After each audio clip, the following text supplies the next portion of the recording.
നമുക്ക് daily വെയറിന് use ചെയ്യാൻ പറ്റിയ നല്ല കുർത്തി മെറ്റീരിയൽസിൻ്റെ കളക്ഷനാണ് ഈ ഒരു വീഡിയോയിൽ ഇൻക്ലൂഡ് ചെയ്തിട്ടുള്ളത്. ഇത് നമുക്ക് പ്യുവർ കോട്ടണിൽ വരുന്ന ക്രോസ് സ്റ്റിച്ച് എംബ്രോയ്ഡറി അല്ലാത്ത എംബ്രോയ്ഡറി ഒക്കെ വരുന്ന കളക്ഷനുണ്ട്. പിന്നെ ഇത് വരുന്നത് നോർമൽ എംബ്രോയ്ഡറി വരുന്ന ഫാബ്രിക്സ് ആണ്. അപ്പോൾ നമുക്കിതിൻ്റെ കളക്ഷൻ ഡീറ്റെയിൽ ആയിട്ട് കണ്ടു നോക്കാം. ഇവിടെ നമ്മൾ ഫസ്റ്റ് കാണുന്ന നല്ലൊരു ഓഫ് വൈറ്റ് ഷെയ്ഡിൽ ജക്കാർഡ് കോട്ടൺ ഫാബ്രിക്കിൽ യോക്കിൽ ഫുള്ള് ക്രോസ് സ്റ്റിച്ച് എംബ്രോയ്ഡറിയും നോർമൽ എംബ്രോയ്ഡറിയും മിക്സ് ചെയ്തിട്ടുള്ള പാറ്റേണിൽ വരുന്ന കുർത്തി മെറ്റീരിയലാണ്. ഫാബ്രിക് എല്ലാത്തിനെയും സെയിം തന്നെ ഓഫ് വൈറ്റ് ഷെയ്ഡിലുള്ള ജക്കാർഡ് കോട്ടൺ ആണ് മെറ്റീരിയൽ വരുന്നത്. അത്യാവശ്യം കട്ടിയുള്ള നല്ല ഫാബ്രിക്കാണ്. റൗണ്ടാണ് ഇവിടെ നെക്ക് വരുന്നത്.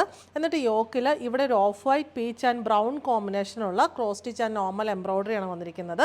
ഇത്രയുമാണ് എംബ്രോയ്ഡറിയുടെ പാറ്റേൺ വരുന്നത്. ഇനി ജസ്റ്റ് ആ എംബ്രോയ്ഡറിയുടെ പാറ്റേണിലുള്ള കോമ്പിനേഷനുള്ള വ്യത്യാസം മാത്രമേ ഉള്ളൂ. ഇവിടെ പിങ്കിൻ്റെ baby pink and normal pink പിന്നെ ഗ്രീൻ കോമ്പിനേഷനാണ് എംബ്രോയ്ഡറി വന്നിട്ടുള്ളത്. എല്ലാം നല്ല രസമായിട്ടുള്ള കോമ്പിനേഷനാണ്. പിന്നെ നമുക്ക് ബ്ലൂവിൻ്റെ 2 കോമ്പിനേഷൻസ് ആണ് അവൈലബിൾ ആയിട്ടുള്ളത്. ഇതൊരു royal blue and normal blue ആണ് കോമ്പിനേഷൻ വരുന്നത്. അതിനകത്ത് ഗ്രീനും ചെറിയൊരു ചോക്ലേറ്റ് ഷെയ്ഡും ഒക്കെ വരുന്നുണ്ട്.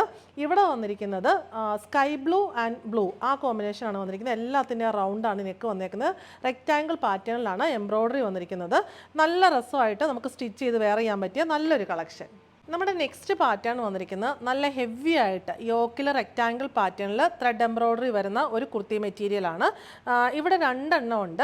ഫസ്റ്റ് വൺ വരുന്നത് മൂങ്ക ചെക്ക് കോട്ട സിൽക്ക് ഫാബ്രിക്കിലാണ്. ഇതൊരു പീച്ച് ഷെയ്ഡിലാണ് വന്നിട്ടുള്ളത്. അതിനകത്ത് റൗണ്ടാണ് നെക്ക് വരുന്നത്. റെക്റ്റാങ്കിൾ പാറ്റേണിൽ ഉള്ളത് ഹെവി ആയിട്ട് റസ് കളറിലാണ് ഈ സിൽക്ക് ത്രെഡ് എംബ്രോയ്ഡറി വന്നിരിക്കുന്നത്. നെക്സ്റ്റ് വൺ വരുന്നത് ഇത് ടിഷ്യൂ ആണ് ഫാബ്രിക് വരുന്നത്.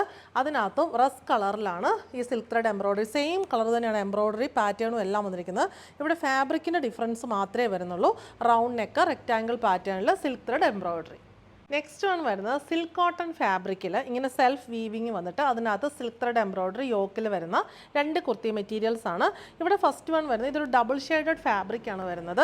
നല്ലൊരു മസ്റ്റേർഡ് യെല്ലോവും അതിനകത്തൊരു നല്ലൊരു പീച്ചിൻ്റെ മിക്സും കൂടിയാണ് വന്നിരിക്കുന്നത്. എംബ്രോയ്ഡറി റൗണ്ട് നെക്ക് ലൈൻ വിട്ടിട്ട് ഇങ്ങനെ റെക്റ്റാങ്കിൾ പാറ്റേണിൽ യെല്ലോ ആൻഡ് ഒരു റസ് കളർ കോമ്പിനേഷനിലാണ് ആ ഒരു എംബ്രോയ്ഡറി വന്നിട്ടുള്ളത്. നെക്സ്റ്റ് വൺ വന്നിരിക്കുന്നത് ഒലീവ് യെല്ലോ ഷെയ്ഡിൽ olive yellow dark shade silk thread എംബ്രോയ്ഡറിയാണ് വന്നിരിക്കുന്നത്. ഇതിനകത്തൊരു സെൽഫ് വീവിങ് നമുക്ക് ഫാബ്രിക്കിൽ സൂക്ഷിച്ച് നോക്കിയാൽ കാണാനായിട്ട് പറ്റും.